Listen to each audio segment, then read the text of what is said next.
ஒரு நாள் ஒரு மாணவன் கலங்கிய கண்களுடன் ஆசிரியரிடம் சொன்னான், தன்னை சக மாணவர்கள் அவமானப்படுத்துவதாக.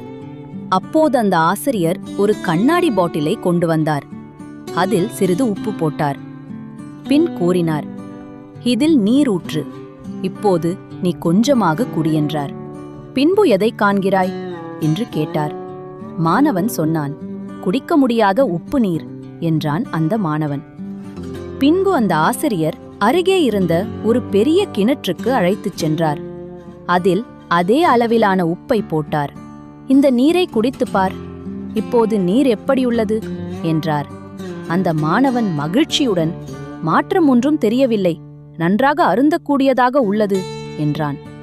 ஆசிரியர் மிதமான சிரிப்புடன் கூறினார், அவமானம் உப்பைப் போல்தான், அது இருக்கத்தான் செய்யும். ஆனால் உன் மனம் ஒரு பாட்டிலா அல்லது ஒரு கிணறா என்பதை நீயே தீர்மானிக்க வேண்டும்.